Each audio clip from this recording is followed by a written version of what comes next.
कैसे हैं आप लोग। चालू करते हैं आज का सेशन। तो मुग़ल एम्पायर चल रहा था, उसमें से अब तीसरा जो वहाँ का शासक है मुग़ल साम्राज्य का, वो अकबर है, जिसका शासनकाल 1556 से 1605 ईस्वी तक चलता है। इसके जो पापा हैं उसका नाम हुमायूं है, इतना याद रखना है आपको। इसका जो जन्म होता है 15 अक्टूबर 1542 ईस्वी में अमरकोट के राजा बीरसाल के यहाँ होता है। अमरकोट के राजा बीरसाल के यहाँ क्यों होता है, आपको ये बात याद रखना है क्योंकि हुमायूं से जब लड़ाई हो रही थी किसकी, शेर खां की, तो हुमायूं शेर खां से बचकर भागा था और इसकी जो सहायता करने वाला था तो बीरसाल था।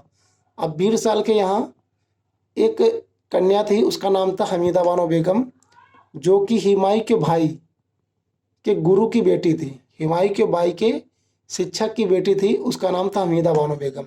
और इससे हुमायूं शादी करता है, तभी ये अमरकोट के राजा बीरसाल के यहाँ पर रहता है। अब शादी होता तो हमीदा बानो बेगम से एक संतान उत्पन्न होती है, उस संतान का नाम होता है अकबर। अब अमरकोट के जो राजा होते हैं बीरसाल को शेर खां द्वारा धमकी दी जाती है, तो यहाँ से क्या होता है, हुमायूं चला जाता है सिंध पर और 15 साल तक 1540 से 1555 तक वहाँ भटकता रहता है। फिर लास्ट में 3 साल अपनी सेना बनाता है और फिर से आता है, आक्रमण करता है और जीत जाता है। तो बात करें इसकी जो माँ है अकबर की, हमीदा बानो बेगम, आपको समझ में आ गया। अकबर का जन्म अमरकोट के राजा बीरसाल के यहाँ हुआ। इसके जो पिता थे अकबर के, वो हुमायूं थे और इसका शिक्षक जो था अब्दुल लतीफ़ था। बताया जाता है ये ईरानी विद्वान है। तो शिक्षक इसके बहुत बढ़िया थे और सबका साथ सबका विकास के बारे में अकबर को पढ़ाए थे। तभी इसने क्या किया, सभी धर्मों को देखकर काम किया। बात करते आगे, तो जो अकबर अपने शासनकाल में अपनी उपाधि लेता है और अपनी गद्दी पर बैठता है, अपना राज्याभिषेक कराता है, तो ये एक उपाधि लेता है, जलालुद्दीन मोहम्मद अकबर बादशाही गाजी, इसकी उपाधि लेता है और 14 फरवरी 1556 में अपना राज्याभिषेक करा लेता है। तो आपको इतना याद रखना है कि सम्राट अकबर को जो जन्म है 15 अक्टूबर 1542 में, उनकी मम्मी है हमीदा बानो बेगम और जन्म कहाँ होता है, अमरकोट के राजा बीरसाल के यहाँ। पिता हैं हुमायूं। बचपन में जो इसका नाम है अकबर का, वो जलाल होता है। इसके शिक्षक जो होते हैं अब्दुल लतीफ़ होते हैं, जो कि ईरानी विद्वान हैं।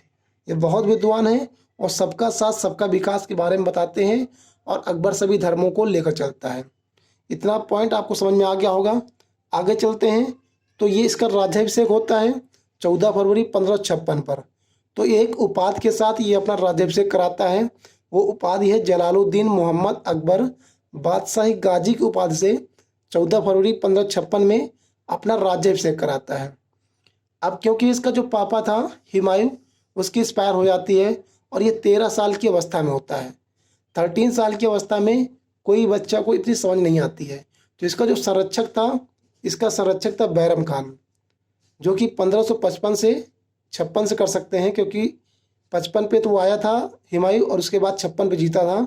तो बैरम खान इसका संरक्षक था किसका, अकबर का। और 1556 से 1560 तक इसने क्या किया, अकबर की संरक्षण किया। अब 1560 तक ही क्यों किया, इसके बारे में जानकारी लेंगे। बैरम खां का जो दूसरा नाम था वो प्यार से प्यार खानी बाबा भी लोग कहते थे इसका, और ये बदख्शा का क्या था, शासक था। अब क्या होता है, बैरम खां इसका संरक्षक क्यों बना, क्योंकि अकबर की मृत्यु हो गई थी और इसके जो पिता थे, अकबर की नहीं सॉरी हुमायूं की मृत्यु हो गई थी और इसके पिता की मृत्यु होने से इसका जो अकबर है वो 13 साल का मात्र था और 13 साल में इसको इतनी समझ नहीं थी। तो इसको शिक्षा दीक्षा जितनी भी दी बैरम खान ने दी, जितना भी युद्ध शस्त्र अस्त्र सिखाया बैरम खान ने सिखाया, और जो इसको कुरान की शिक्षा दी तो इसका शिक्षक था अब्दुल लतीफ़, जो कि ईरानी विद्वान था। इतना बात आपको समझना है। अब क्या होता है, बैरम खां क्या था, 1555 से 1560 ईस्वी तक अकबर का संरक्षक रहा और वो एक क्या था, बदख्शा का निवासी था। प्यार खानी या प्यार सानी या प्यार खानी बाबा के नाम से इसको कहा जाता था। अब क्या हुआ, अकबर और हुमायूं के बीच में लड़ाई होती है। वो जो युद्ध था, युद्ध कब हुआ था, अकबर और हुमायूं के बीच में, तो अकबर और हुमायूं के बीच में पानीपत की दूसरी लड़ाई होती है 5 नवंबर 1556 में, और अकबर और हुमायूं के बीच में हुई लड़ाई। अब लड़ाई हो जाती है अकबर और हुमायूं के बीच में इसमें मैंने पॉइंट नोट नहीं किया, मगर ये नोट कर लेना कि पानीपत की दूसरी लड़ाई 5 नवंबर 1556 ईस्वी को अकबर और हेमू के बीच होती है। अकबर और हेमू के बीच देखो लड़ाई होती है। हेमू जो होता है कम से कम 26 लड़ाइयाँ जीत चुकता है, कम से कम 26 लड़ाइयाँ जीत चुकता है।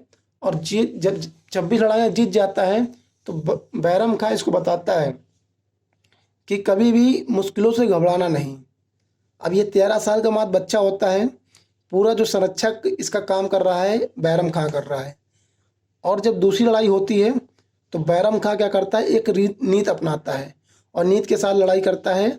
और उसमें क्या करता है, अकबर की जीत हो जाती है पानीपत की दूसरी लड़ाई में और हेमू की हार हो जाती है। क्योंकि हेमू क्या किया था, हेमू अपनी सेना में सबसे पहले हाथी रखे थे और फिर उसके बाद पैदल सेना, उसके बाद फिर घोड़ा। अब पहले क्या होता है, बैरम खां ने अपने तीरंदाजों को आगे लगा रखा था और बैरम खां के जो तीरंदाज थे सबसे पहले हाथियों पर वार करते हैं।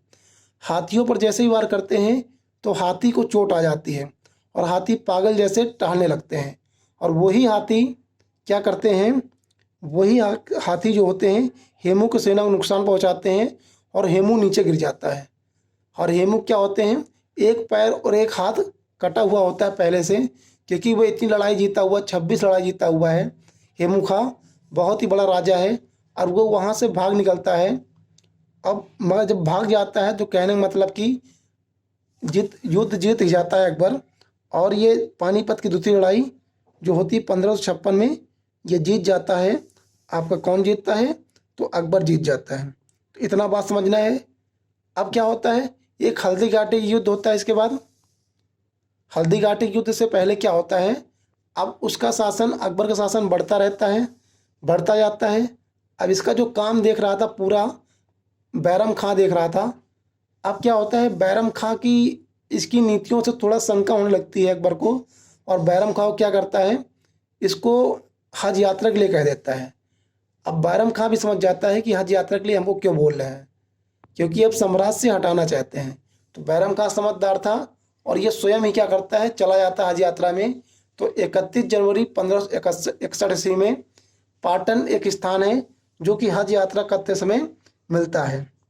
तो कहने का मतलब है कि ये जब हज यात्रा के लिए जाता है, कौन, बदख्शा में जो शासक था बैरम खां, 31 जनवरी 1561 को मक्का के तीर्थ यात्रा के दौरान पाटन नामक स्थान पर मुबारक शाह एक व्यक्ति था, इन्होंने क्या किया, पाटन नामक स्थान पर जो मक्का में पड़ता है, बैरम खां की मृत्यु कर देता है। अब देखो इतनी लड़ाई लड़ी थी बैरम खां ने और अकबर का संरक्षक था, तो इसके दुश्मन तो जरूर होंगे। और ये जाता है हज यात्रा में और हज यात्रा में जाता है 31 जनवरी 1561 ईस्वी में, जो कि मक्का में पड़ता है एक स्थान पाटन। मुबारक खां नाम का एक राजा होता है, इसकी मृत्यु कर देता है बैरम खां की। तो इतना पॉइंट आपको समझ में आया। उसके बाद होता है हल्दी घाटी युद्ध, जो 18 जून 1776 को होता है हल्दी घाटी युद्ध। अब याद रखना हल्दी घाटी का युद्ध इंपॉर्टेंट है, महाराणा प्रताप और अकबर के बीच होता है, जिसमें अकबर की जीत हो जाती है। इस समय जो अकबर का सेना नेतृत्व कर रहा है उसका नाम मान सिंह है और महाराणा प्रताप की सेना जो नेतृत्व कर रहा है उसका नाम है हाकिम का सूर है। अब उस समय जब युद्ध होता है तो महाराणा प्रताप की जो राजधानी होती है कुंभलगढ़ होती है, इतना याद करना है। और ये अकबर का जो पार्ट है फर्स्ट है, इसके बाद और आएगा, क्योंकि अकबर महान का जो हिस्ट्री है वो काफ़ी लंबी है, तो 2 वीडियो में कम से कम बन पाएगा अगर ठीक से बनाए तो। अब एक इसने क्या किया था, दीन इलाही भी चालू किया था। किसने चालू किया था, अकबर ने चालू किया था। तो इसमें एक क्वेश्चन बनता है कि दीन इलाही मानने वाला प्रथम और अंतिम हिंदू शासक कौन था। तो प्रथम और अंतिम हिंदू शासक जो दीन इलाही मानने वाला था वो बीरबल था। अब इसने एक जब्ती प्लाट भी चालू की थी अकबर ने, अकबर के शासनकाल में ही चालू की गई थी। इसका दीवान जो था अकबर का वो टोडरमल और चित्रकार जो था अब्दुल समद प्रमुख था, और इसमें दशवंत और बसावन भी थे। इतना आपको समझना है। तो मैंने अभी तक आपको क्या बताया, मैंने ये बताया कि अकबर को जो जन्म हुआ था वो 15 अक्टूबर 1542 ईस्वी में हमीदा बानो बेगम के गर्भ से अमरकोट के राजा बीरसाल के महल में हुआ था।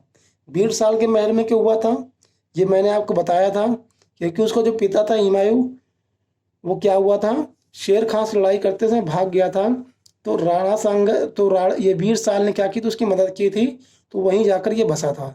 उसके बाद हमीदा बानो से नज़रें मिलती हैं और वो उससे शादी कर लेता है। और उसी शादी से क्या होता है, अकबर का कुछ समय बाद जन्म होता है। और फिर क्या करता है शेर खां, किसको क्या क्या करता है, शेर खां अमरकोट के जो राजा होते हैं वीर साल को धमकी देते हैं कि आप यहाँ से हुमायूं को बाहर कर दो। हुमायूं तभी चला जाता है और 1540 से 1555 तक कहाँ चला जाता है, सिंध प्रांत, जहाँ पहले का शासक रहता है ये, और वहाँ चला जाता है और वहाँ सेना बनाता है। 1555 में फिर आता है, लड़ाई लड़ता है, लड़ाई लड़ने के बाद अपना साम्राज्य फिर बनाता है और नए नए महल बनाता है। उसके आगे भाई मैंने बात क्या की, फिर अकबर ने क्या किया, अपना राज्याभिषेक किया। जो जलालुद्दीन मोहम्मद अकबर बादशाही गाजी के पास से 14 फरवरी 1556 ईस्वी में अपना राज्याभिषेक करता है। फिर बैरम खां इसका संरक्षक होता है, क्योंकि जो अकबर होता है इस समय 13 साल का, मात्र 13 साल का होता है, और 13 साल में बच्चों को इतनी बुद्धि नहीं आती है और इतना समझ नहीं आती है। जितना भी शिक्षा दीक्षा हो रही है सब बैरम खां कर रहा है। केवल इनके एक शिक्षक और होते हैं अकबर के, उनका नाम अब्दुल लतीफ़ होता है, जो ईरानी विद्वान हैं। और इन्होंने क्या किया, अकबर को बहुत ही शिक्षा दी, बहुत ही ऐसी शिक्षा दी जिसका परिणाम हम लोगों को देखने मिलता है कि सबका साथ सबका विकास अकबर के शासनकाल में ही चल रहा था। तो बैरम खां इसका संरक्षक होता है। 1556 से 1560 तक इसका संरक्षक बनता है।